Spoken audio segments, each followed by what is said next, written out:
Battlefield 5, or should I say, Battlefield 2143. The rumour mills are spinning and wild leaks are popping up in social media. Sure, they are extremely sketchy and probably fake, but damn it, I want a Battlefield 2142 sequel. So let's tease those Titan mode fantasies with the hopes and thoughts for a Battlefield 5142.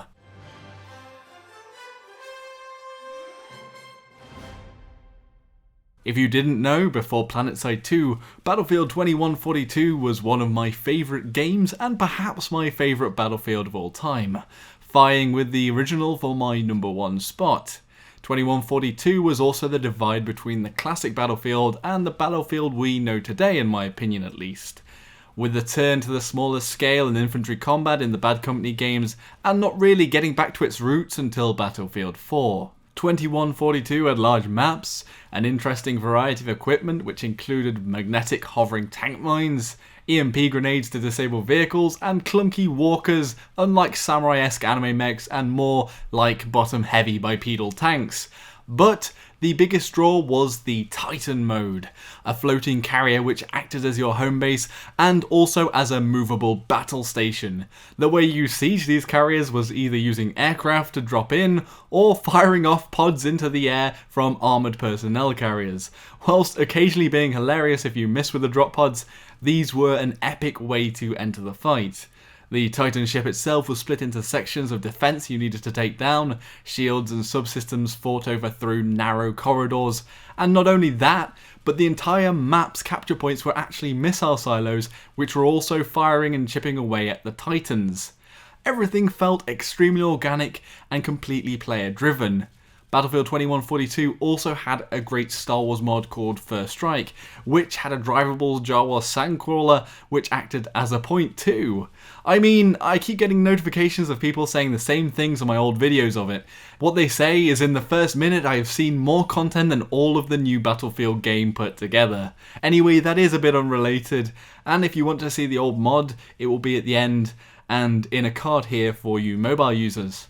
Unfortunately, I no longer have a runnable version of Battlefield 2142 on this PC. I do own 2 physical copies of the game for no apparent reason, however I have no CD drive to install it on, and either way EA shut down the servers, so you are going to have to put up with some Planetside 2 in the background, which isn't too far removed from 2142. So, what were the leaks? Well, a few scrappy documents outlining Eastern Front, a game set in the future where Europe and Russia are at war, which in the form of the PAC, the Pan-Asian Coalition in 2142, was true at least. Well, all the players on the PAC team were voiced with Russian voices, and although it was a Pan-Asian coalition, we didn't really see the flavour of all the other Asian continents. People speculated that this was because they were fighting in Europe and they were the closest to Europe, but hey. And it's been speculated that the game may take place sometime before the War of 2142, but decades after modern day. Although this may be a fake and it's written on scrappy documents and it doesn't really prove anything, what is interesting is at the same time, Call of Duty has had another rumour which has been reported on IGN and Eurogamer, which are a bit more reputable, and that's a hard sci-fi game that takes place partly in space. And we have to put this in context of what is hot right now, and if we take the blockbuster hits of Interstellar and The Martian, space, and more relevantly sci-fi, is in vogue right now. For the pre-COD Modern Warfare era, which we seem to be stuck in for quite a while, World War II seemed to be the fashion, but hopefully this means we can have a lengthy breather from the modern day. The biggest hype draw was the mention of Titan Conquest and Titan Assault, the biggest part of what made Battlefield 2142 great and what made it so different to other games. And reminding you again that this leak is probably fake and it looked like it was written on toilet paper. However, the Titan mode is pitched as a separate DLC. Fake or not, when you sit down and think about it, that is the kind of bullshit that EA would pull off with a modern Battlefield game or a remake of 2142. The biggest worry for me with any Battlefield game going forward is the shallow experiences Battlefront and Hardline have been coming before any form of a 5.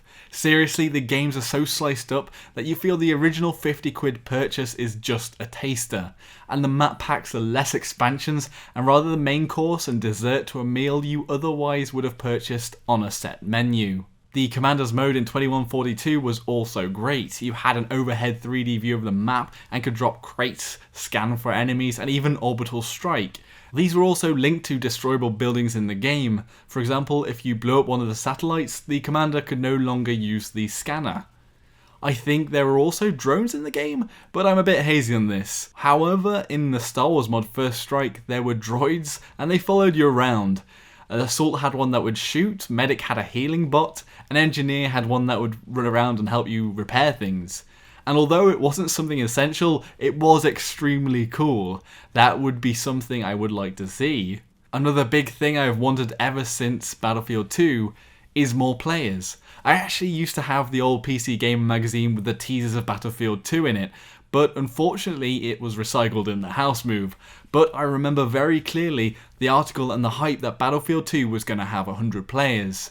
And if anyone remembers a game called Joint Operations Typhoon Rising, will also remember the 150 player capable servers there. So even at the time it wasn't an unthinkable achievement. Again, Battlefield 2 was a more solid experience with much better physics and graphics, but Joint Ops felt much more like a Battlefield just due to the player count. It reminds me slightly of the differences between Planetside 2 and Battlefield 4 now. Planetside 2 may be a little more clunky, but the small skirmishes in Battlefield 2 are a completely different experience. I would say Planetside 2 does struggle to manage player populations though. With 400 players in an extremely small base, it isn't a stellar experience. Honestly, around 100 players in a Battlefield Conquest map would be a massive upgrade. However, again, we saw a reduction, not an increase in Star Wars Battlefront, and that truly was disheartening. And I feel that the later Battlefields have tried to appeal to the whole gaming market by trying to make an experience that isn't just Battlefield basically, because they're having the small infantry gameplay modes that are quite popular, I might add, but they just aren't Battlefield for me. And that's why I've been playing Planetside 2 for quite a long time now. In short, what I would like from a Battlefield 5 is a sci-fi setting, interesting and unique weapons and equipment, comprehensive Commander's mode, and the Titan mode from day one or something similar. But alas, I believe this all to be a fantasy. A man can dream though, a man can dream.